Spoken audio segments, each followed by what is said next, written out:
May 12th, 2020. And today we're going to talk about, again, the book Gone West, which is the communicated through the mediumship of J.S.M. Ward. And he's talking to the spirits H.J.L. And H.J.L. is going to describe a school, actually schools in hell. So this should be very interesting, and we'll see how this coincides from what Spiritism tells us. But first, can you please subscribe to my video, hit the like, hit the bell if you want to be notified. And if you have any questions during the live stream, please put those in the comments. I will try to get to them, and also give me comments on other topics you'd like to discuss about Spiritism and spirits in general. Please visit my site, nwspiritism.com, if you want more in-depth information and a list of all my books I have about Spiritism. So let's start. This is very interesting from the book Gone West. Now, let me show you before I get it. This is a scene from the movie No Solar, and I think it's pretty representative of what the umbral looks like. The umbral also is in Portuguese name for the lower zone. It's not the hell as they call it, but I think that they confuse the lower zone and hell in these books by Gone West. So let's get right to it. So the medium said, I seemed to be rushing towards space at a tremendous speed, and then I found myself standing beside H.J.L. That's the spirit who's been communicating to the medium. We were standing on a hillside, and below me, around the trees, I saw the towers and roof of a large building. It had quads and open grounds round it like a college. What is that building? I asked. That is the college in which I at present live. It is the form of the building which was Queen's, Oxford, before the present classical building was put up. And J.W. said, can we go look over it? And then the spirit H.J.L. said, perhaps another time, but not now. I wish to tell you about my experiences in the schools of hell. I was first taken to the schools of those who have progressed from the lower depths of hell. You remember my chart? Yes, I remember there were two divisions of the topmost division, the one you mentioned, and the babe school. I have seen a vision of the latter. And then the spirit said, well, I went first to the other school, but have since been to the babe school. And my guide said, it is well that you should see the work in the schools. Next moment, we were standing on the bare rocky ground, as real to us as the earth world is to you. Again, before us rose that terrible wall of darkness, but there was this difference, that at one place a rough track seemed to be worn away, which led into the darkness. How was it, I inquired, that the officer did not come out by this route? It is far easier than by the way which he emerged. The road into hell is always easy, my guide replied. The road out of hell is always hard. This you should surely know. So we have to climb up that awful precipice? No, we go down into hell, but we do not become part of hell. Hell is a state, not a place. And thus we perceive others in that state and perceive also the evil atmosphere they draw around them. We do not ourselves partake of that state. Now, let me stop there. This is, in many ways, those couple sentences is so illustrative of what is awaiting for us when we leave this physical life, right? We believe, this is my body. This is, the wall's the wall. Everything is static.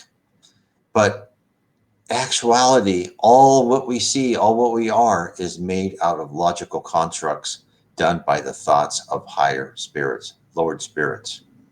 And when he says, okay, the H.J.L. says, well, do we go down there? And his guide says, no, it's a state. And what the spirits have told the Reverend J.S.M. Owen is that there's no near or far. It's present or absent. And so what do they mean by that? So if you look at and you think about your video game, you think about and you look at the spirit universe as kind of a software state, and that you are in different states. And that, so if you look at a video game and you are in a video game and let's say you're an avatar in a video game and you are in the desert, you're in the desert state, then you can, all you have to do is you don't have to travel to the desert. You can say, I want to be in the forest. And then you are in the forest state. So what they've done is they've taken their minds, their spirit minds, right? And then the guide has helped this new spirit understand how to change state. So they didn't really walk into hell. They kind of thought they did, but what they did is they changed their state into being in hell where they could see hell all around them. And he said, you know, we can perceive others, we can see people in the state, but we are not ourselves in that state. That means that their data within themselves, their personality, their character, you know, their unique ID has not had been tagged with you're in hell state. No, you're still in whatever state you are, but you are, what you're doing is you now have you now have the permission to perceive the hell state, to look at the hell state and to interact with it, but you're not of that state. So you can start seeing how all this makes sense. You know, the law of affinity, you go where you know, groups with like, it's, you know, what is awaiting us is just fantastic. Let me carry on what he said. In this world where thoughts and forms are as real as the physical is on earth, we can only feel the evil effects of hell by becoming part of it. That unfortunately is possible. Many a soul who have come here with a desire to do good has fallen and become a part of hell, just as on earth men who go to work among the fallen, alas, may be led astray by those whom they come to save. If that should happen to you, then you would be unable to return by this road and would have to climb up the precipice. And so, again, this is true. And I know I've seen that.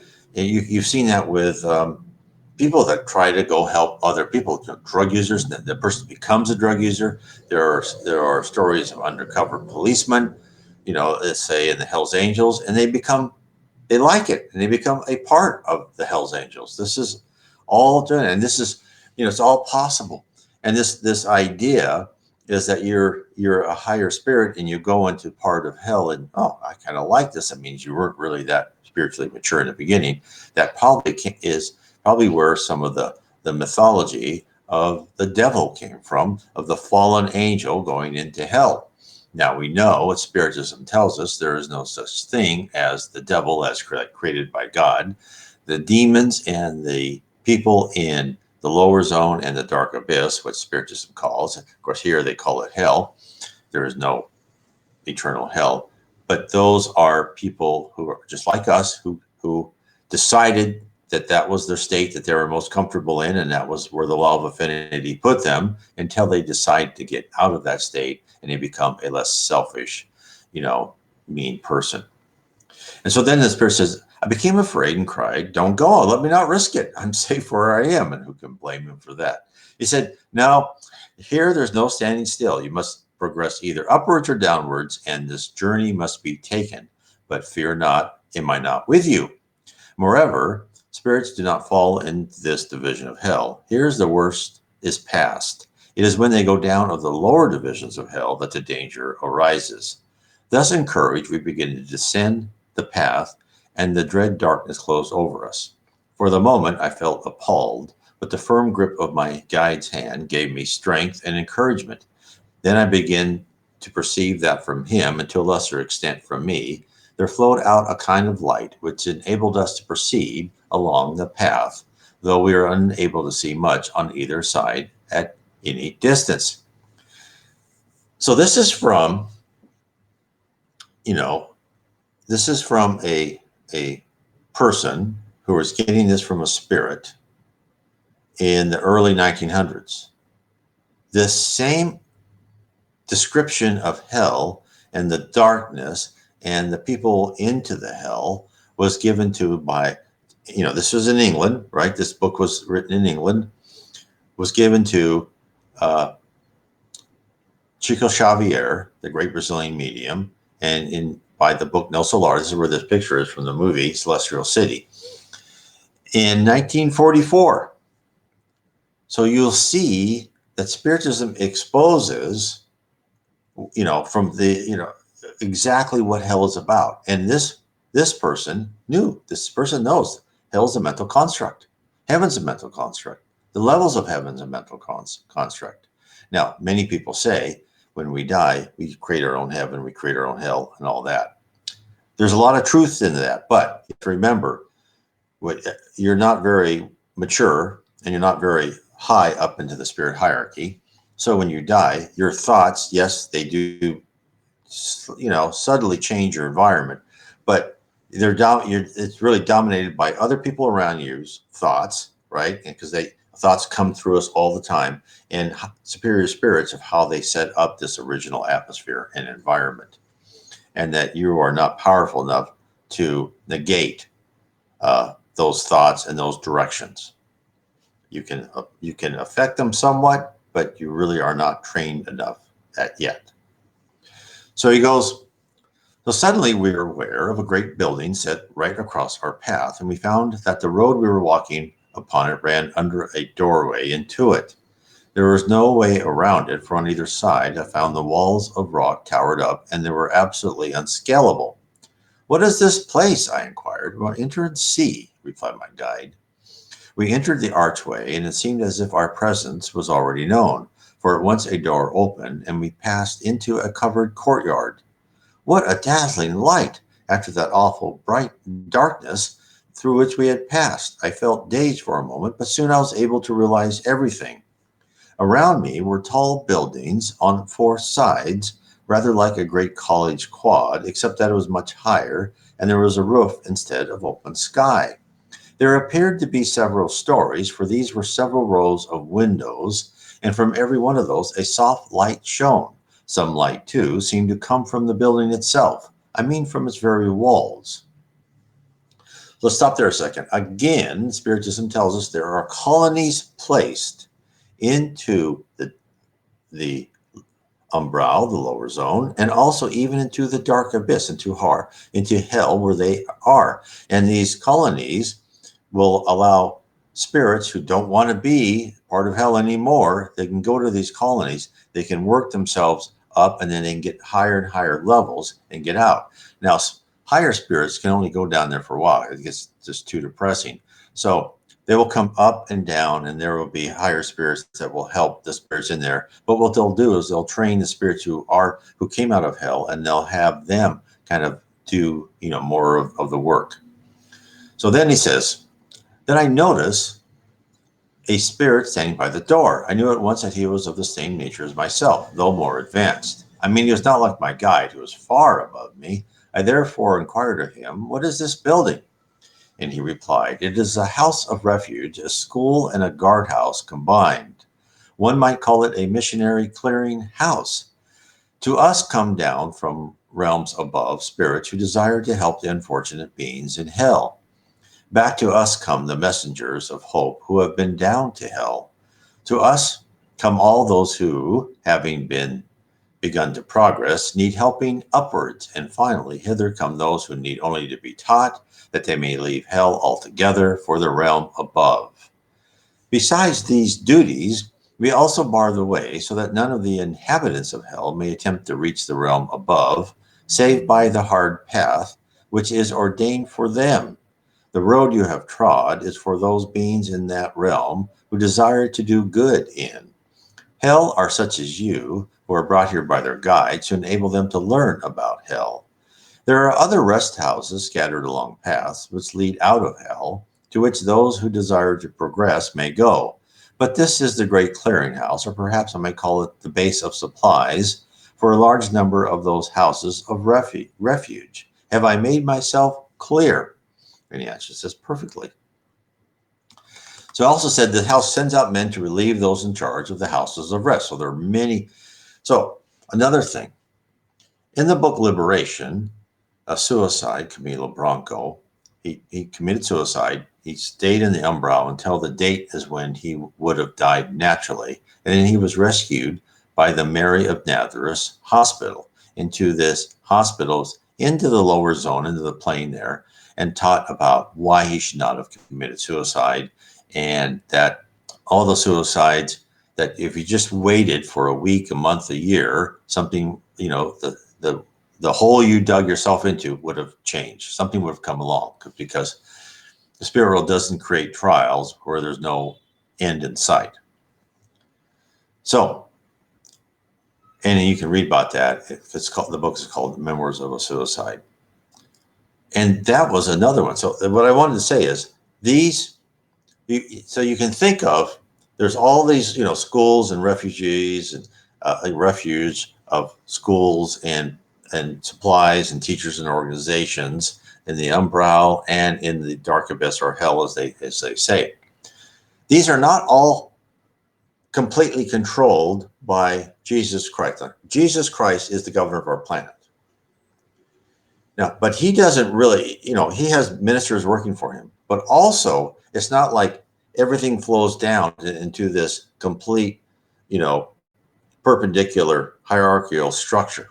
There's also kind of what we call here on Earth NGOs, non-government organizations. So the suicide Camila Branco was rescued by Mary, who probably had one of the larger non-government organizations that helps people. There's also, I know, organizations run by other spirits. I think I've even read somewhere where Thomas Edison has this organization where he helps scientists and other people. There's a lot of different organizations. I read one in the book Liberation, where this one spirit went down there and wanted to help people in hell. And then he got more and more, started this little colony to help people, and then actually got permission to be an NGO, if you want to call it that way, where he got spirits to help him and go back and forth and help these spirits in this dark abyss climb out of it. So the government of the spirit world, at least those us lower spirits under the leadership of Jesus Christ, is not a complete hierarchical structure. It's diverse. So the spirit goes on. He goes, you can also call this a house of rest for those who first attempt to climb up the precipice. But where do the schools come in? He goes, well, your first remark's correct, but the latter not so plain. All this part has to pass through the school before they can climb, as otherwise they'd be hopelessly lost on reaching the top. But before they can attend the school, they must have to be received into the part of the building which is the house of rest. Here they gain spiritual strength as distinct from spiritual knowledge. Just as on earth, you have to nourish the children's body before you can teach them. So here we have to build up their spiritual strength. One might also say their spiritual bodies before attempting to instruct them. Compare our work with that of some of the societies on earth who rescue waifs and educate them. If you add to the fact that the children are mostly crippled and also mentally affected, you'll get a very fair parallel. So again, he's even saying non-government organizations. He goes on, at times it is almost heartbreaking, far worse than slumming on earth. Oh, how bitterly we blame those who should have done this kind of work on earth. A man is much harder to convert here. Now, I read that in other spiritist literature. You really want to change your character and personality on the earth. You can make those changes in the spirit world, but it is much more difficult. Why? On earth, we are in these physical bodies, and we are bombarded by stimuli and emotions, 1,000 times a minute, right? Everything just comes in, and we emotionally, we're much more vulnerable and easier to mold, especially when we're children here on earth. We're in the spirit, especially, let's say you're in heaven, you live in this beautiful atmosphere, and it's so comfortable. There's not that much stimuli unless it's from your own intellect to change. And in hell, it's kind of the opposite, right? It's kind of always depressing and you're a little bit dull. And unless you're one of those more clever ones in hell, you just kind of stay yourself apart. And it takes a lot of effort to begin to change. It can be done, but it takes effort. So often after a man's spiritual strength has been developed, we find he is not yet ready to acquire spiritual knowledge in the school. He sometimes runs away and is only brought back after much search and labor. Often, alas, he sinks back for a time into his old ways and return to one of the lower divisions of hell. Others we have to send out on journeys and employ them in various ways till they are ready to learn. Then the spirit says, "Can I go into the house of rest and see what it's like for myself?" Then my guide replied, he said, "Not yet, but you shall at another time. We'll now enter the school. You'll find it more in consonance with your previous knowledge as you went to the secondary school in the realm above. The house of rest would be so unlike anything of which you are as yet aware that you would miss many things which would be of value. After seeing these schools and also those for the babes, you'll be able to appreciate things more when you come to visit the house of rest." Now, one of the things I also like to say is when higher spirits give you advice, now here on earth, when people give us advice, and I'm not going to take that advice, right? When higher spirits give you advice, please follow it because they know they've been through what you've been, they understand what you think, and they can see you, your personality, your education, your state at the moment, like you're an open book. They know what is good for you and what is not good for you. Yeah, you can come back and ask questions and maybe see if you can modify some things. But as a, and this is not the way I was in my youth, right? I just forget that. No, now I've learned by reading lots of spiritual literature, one should try to do what one's superior guides tell them.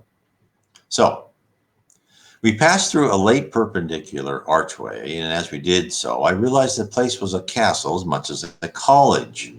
And of course, I've read other places like this, castle. And my book, Spirits in the Spirit Universe, there's a whole place ran by a man named Shonar who takes spirits out of the lower zone, puts them into his kind of small castle, helps them spiritually, and then pushes them up. Okay, so indeed, I found there were no external windows at all, for those would have admitted only darkness, which is here more than the absence of light, being itself a tangible thing. The only window was one which served as a light to guide the wanderers outside to this harbor of refuge. The way this light was trimmed will astonish you. The room in which it opened was the private chapel of men and women, for there were women here who ministered in this place. It was distinct from the chapel for the school or the one for the house of rest. The window was behind the altar, and on earth would have been called the east window. It had, however, no stain, but merely white transparent glass. Before this altar, the service of the Holy Communion was always being offered up. No sooner was one service ended than a new priest began a new service, and a fresh body of worshippers took up their responses. Thus, ever, there goes up prayer for the salvation of those in hell. Out of the east window, no big one, streams out the light of faith generated by the ceaseless service of prayer and intercession. Now, stop there for a second. Prayers, and so there are people in this church, right? And they're asking for prayer and help. In the spirit world, prayers go up and prayers are answered. Everything in our physical world too. When we pray and we meditate and we want something, those prayers will be analyzed. And I've read about this in different places, but the most when he talks about how they analyze prayers and how they bring them up into level after level until they decide exactly what they should do about them. Maybe sometimes nothing because it's the wrong thing or whatever. But they will always analyze your prayers. And they actually spend a lot of time analyzing their prayers of children. So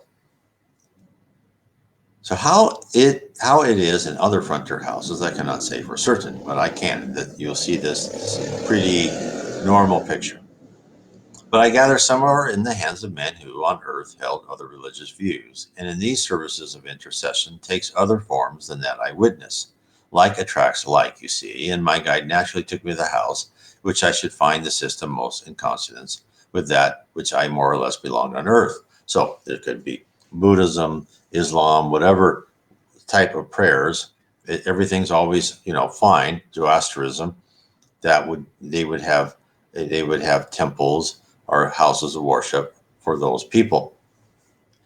Similarly, I'll quote again, similarly, some souls in hell are drawn towards salvation by the men who belong to this house, while others go to those in which Mohammedanism or nonconformity is dominant. But there is no bitterness here. Each house does its work and helps other houses when it can. Thus, if someone from Islam or nonconformist missionary were to find a man and to help him, if he saw that man's spiritual development would be quicker if he went to the house belonging to the church people, he'd take them there. So too with the church missionaries.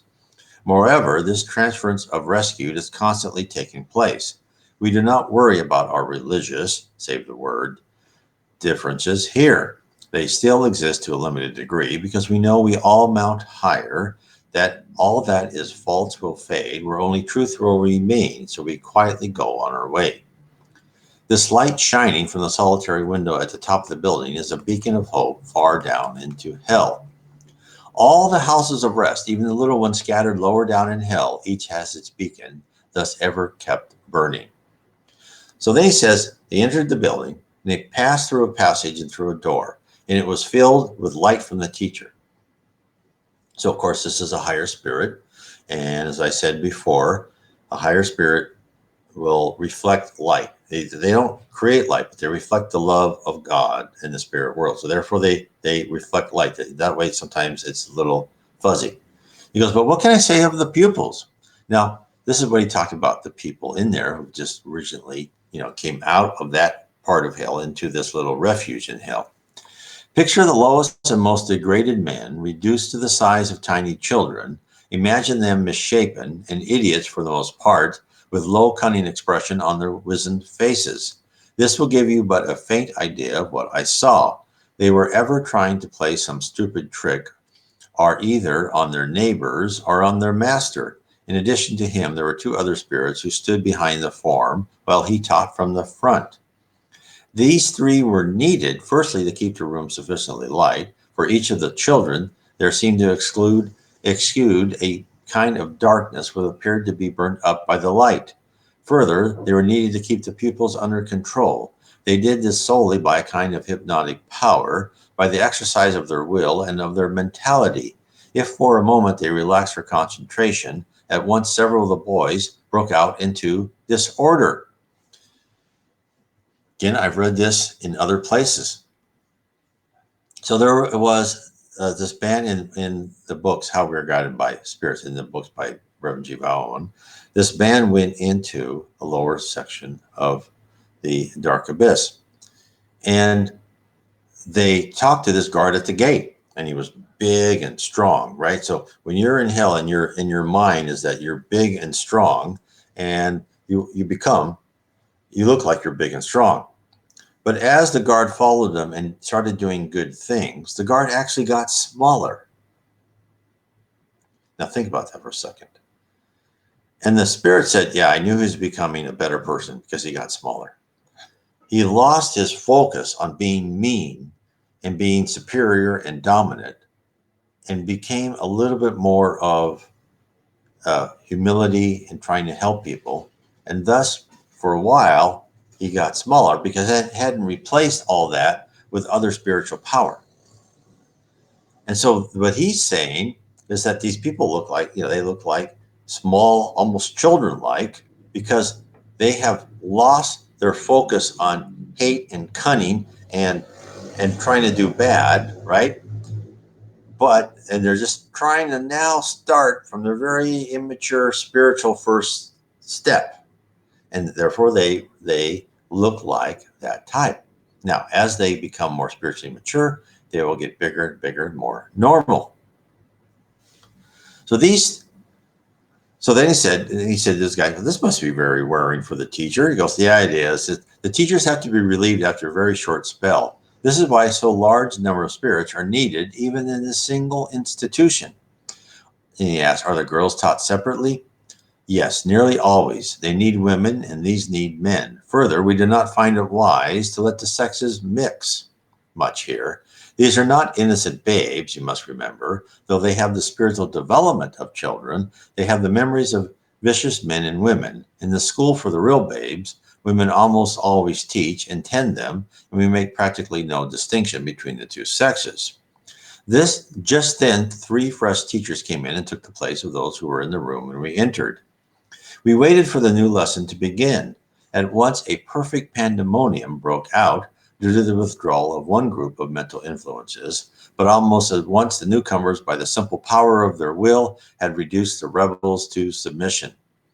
He goes, the guy said, there's no room for weak disciplinarians here, he remarked. Yeah, you mean men of weak will? No, and there's very little room for them anywhere over here. If a soul is weak-willed when it comes, it has to develop its willpower at once. It will make no real progress till it does. That is one of our most difficult problems in these schools. Most of the fallen ones are pitiably weak-willed, though passionate enough. Then the lessons begin. So, again, let me stop. So, another way it was said, in when I talk about the attributes of spirits in Book 2, Spirits and Spirit Universe, is they say that faith is measurable in the spirit world. And what is faith? Faith is a rational focusing, a rational understanding of the world around you, what it's about, the love of God, the leadership of Jesus, and your ability to focus that faith with willpower and get done what you want. And therefore, even he says, a weak will. And that is measurable in the spirit world.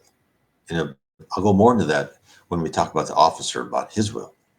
So then the lesson began. It was similar in methods that under which I learned at my school, but what a difference in the subject matter. The truths their instructor tried to teach them were the simple, elementary, and obvious truths, which we learn when we are children on earth. To these unfortunate creatures, however, they seemed terribly hard. Patiently, he went over the same things again and again, but many seemed quite unable to grasp any ideas at all. And he said, I must take an endless age to teach some of these. He goes, almost endless. There are some of those who have been here for thousands of years, as you reckon time. They have even lost their memories, meaning their memories of time on earth, and therefore they lost all their education. But what good does it do if they're so hopeless as that? The reply was, all the time they are learning discipline, and that is much. Sooner or later they will learn other things. There is always hope and time. What is it? It is an invention of men on earth, which fortunately have never reached here. This is some of the finest work done in this land of the undying, but it is very exacting work. We'll now visit the girls' class. Really, of course, they are degraded women who are striving to make progress, but they are harder to control than the boys. So then he went over and went to the girls' class, and he found the girls' class was, again, 3 women teachers. Then he says, but I had hardly time to take it in all before a tremendous uproar broke out and several little girls rushed up to me. Now, although I usually like children, I felt an instinctive shrinking from these vicious women in their immature bodies. I felt that there was nothing really childlike in them. I tried to shake them off, but they clung so close that I thought I should never be able to get away from them. But the schoolmistresses, having by now reduced the others to order, at length fetched away those who were clinging to me. He said, and this guy said, you see how strong still their old vicious habits are and how weak their wills? Your entrance has completely upset them merely because you are a man. It is terrible, I replied. How do you manage to keep them here at all? Do you do it by force? For their wills are so weak, they cannot possibly keep it, even to the idea of progressing for long. And the answer was no, not force as you understand the words employed, but at the same time we exert all our influence to keep them on the right path. They're really kind of the mental pictures and ideas. Their very weakness helps us once we have got them here. They find it very difficult to make up their minds to go away, and so remain and learn. Still, of course, some do go back to wallow in the mire. I noticed that the mistress was unable to make much progress owing to our presence, which distracted the little girl's attention. I was not surprised when the guy said, we better get going. So they left the class and they went up some stairs.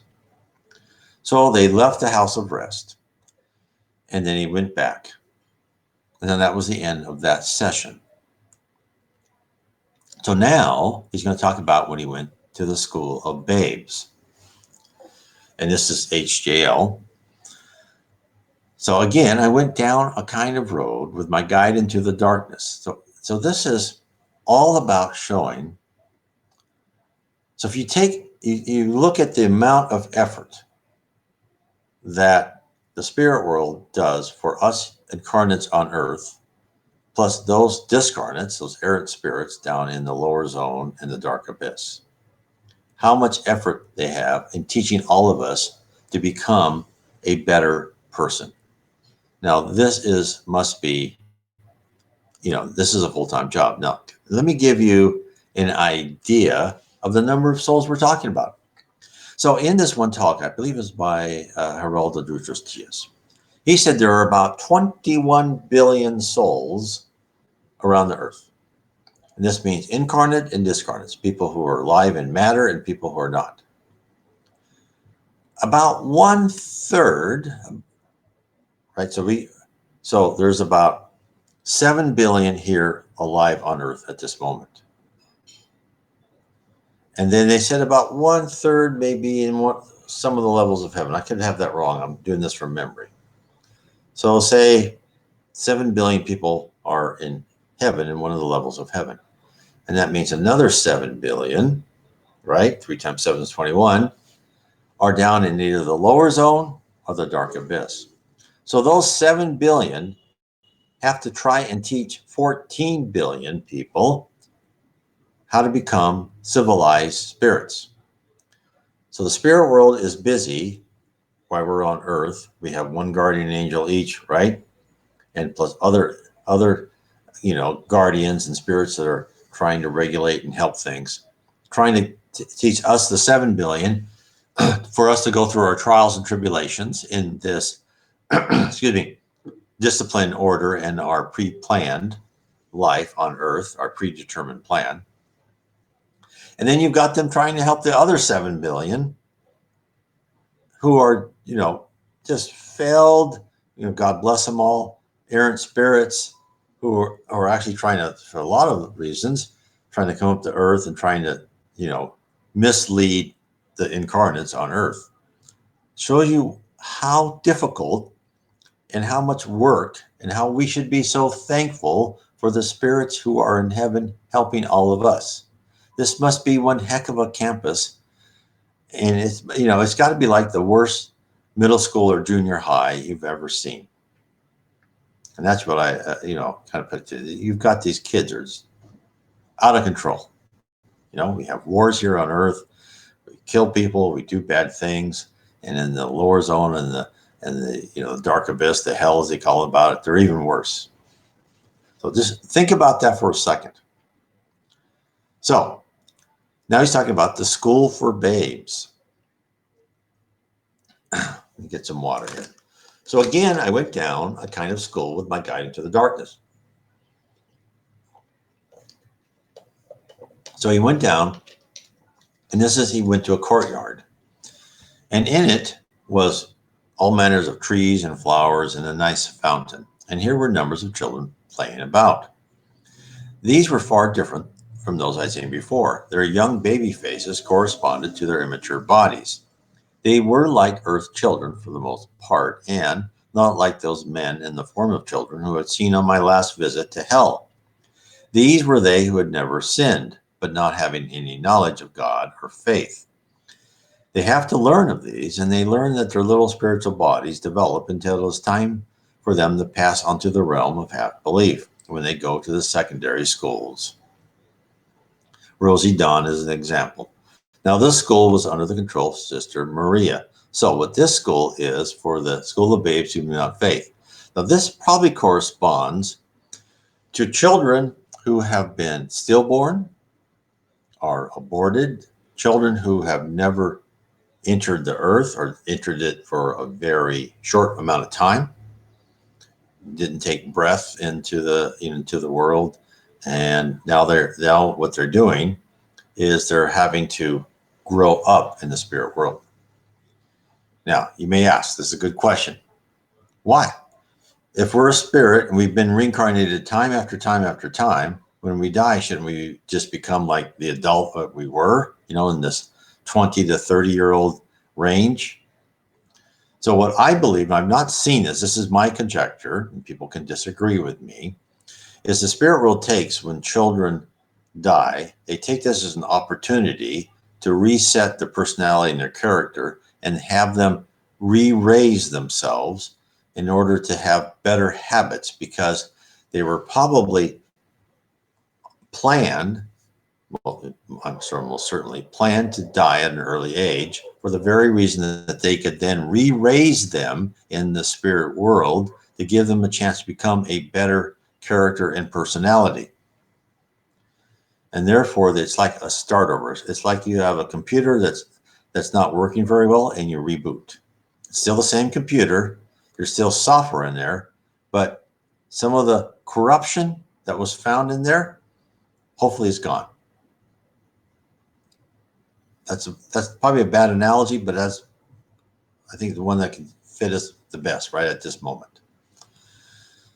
So then he says, on entering several of the doors, which opened to the quad, I found we were in a kind of creche, which is like a kindergarten, where all the immature and premature children went. And he asked, how soon may it be said that a soul comes into existence when a child is conceived? I said, it's evidently not at birth. My guide said, even I cannot tell you the precise moment when the soul enters the fleshly home which closes it. But it is extraordinarily early. As soon as the germ has definitely ceased to be a germ and has begun to grow into a human body, the soul enters it. Now, in later books by Chico Xavier, presented to him by Andre Luis, this question was answered. And the answer is, as soon as the sperm gets into the egg, a soul who kind of goes around the mother like a mollusk, reduces him or herself, and goes into that fertilized egg. So it's really at the moment of fertilization, that soul is in that fertilized egg. That is what is said in the books by Andre Luis, psychographed by Chico Xavier.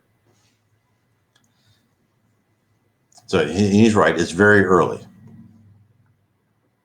So I now directed my attention to the scene around me and saw that the place was full of gentle, sweet-faced women who watched over the little immature atoms. We passed to other rooms and found that in each new one, the babes were more advanced than the last. At length, we reached a long room with a table down the middle. This was the one you saw in the mirror, and I gathered it was the top form of the skull. Here I met Sister Maria, whom I greatly liked, but found she was much more spiritual than I, that it was difficult to keep in touch with her. He goes, do you have a chapel with continuous service? I asked. Oh, yes, work and pray. You know the old monistic proverb. My guide spoke. There is no arrangement here for the light from the chapel being sent out like a beacon, as in the other house. This is not a house of refuge, and no lost souls from hell come here to pollute this happy spot. The children are born here by their guides or guardian angel, who, through they have no work to do on earth, yet have the same sort of work as any of us here. Generally, if possible, a relative of the dead child is brought, if suitable, to mother it. But alas, many have no such relatives here. They, the relatives, are often too evil to be permitted to help. No evil thing is omitted within these walls, although it stands in hell. So this school, very interesting. This school is actually in the bounds of hell, where they receive children. They must have received children from families who are pretty primitive, and probably criminal families, probably mean families, and that they are brought here probably by their guardian angels, then to reset their personality and character. Because if they had been raised and grew up within that criminal family, the odds are they would be just as bad as their immediate family, their relatives and their cousins, stealing cars, etc. So he says, here you see that you have no need to have separate religious houses. These children carry no preconceived ideas of religion with them and have nothing to unlearn. This is but one of the many points in which they differ from the others. Hence, we find Roman Catholics, churchmen, nonconformists, all joining in the good work. And he asks, well, who are the women who do this work? Except those who are related to the children, they are those who, loving children much, yet for the same reason had done, or lost them in early childhood. So I perceive that these children have their little naughty ways as on earth, though to a less degree. My guide said, yes, this is so. And that, if they were incapable of evil, where would free will be? But it will never develop to any considerable extent here, and this soon will vanish as they progress.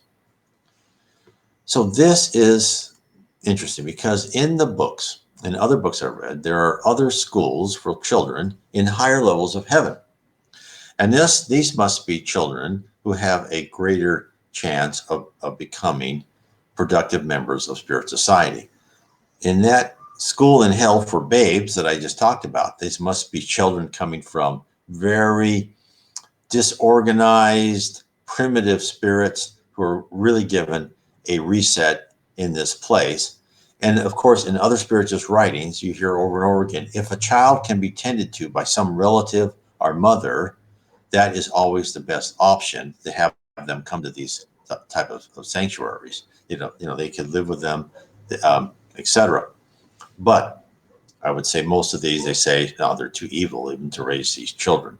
How sad is that when we've all seen examples of horrible mothers? In fact, in the Spirit's book, they talk about that. They ask, what kind of spirit is a horrible parent? And they say, it's always a primitive spirit. It's always someone who's an immature spirit. They don't know any better, and they have to mature. So those of you who've had bad parents, don't not love them for it. You can divorce yourself from those parents, but you should recognize that they are spiritually immature. They weren't even really ready to know how to raise a kid. They didn't have the spiritual love and sustenance they needed and experience they needed through multiple lives for them to know how to become a good parent. Someday they will become a good parent, and someday hopefully you could help them.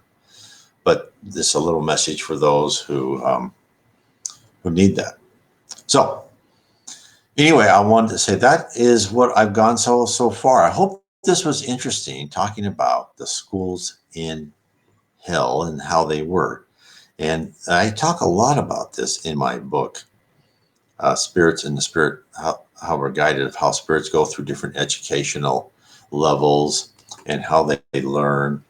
And as you go from level to higher level, you're not just given a piece of paper, you are actually given more attributes and more power, and you become brighter. So there are just some fantastic concepts here. So I encourage all of you, go study Spiritism, go look it up, go to my blog, nwspiritism.com, read the Spirits book. You can get the Spirits book, look up Allan Kardec, the Spirits book, and put in PDF, and you'll get a PDF. Also, I have my book, Spiritism 101. You go to my website, nwspiritism.com. You look on the right-hand navigation bar, and you'll see Spiritism 101, the Third Revelation. I have it in Kindle, paperback, and I will soon have it on audio. I also have it free on PDF. So it's however you want to see it, it will be there. So anyway, I want to say, everyone, good night, and God bless you. God bless.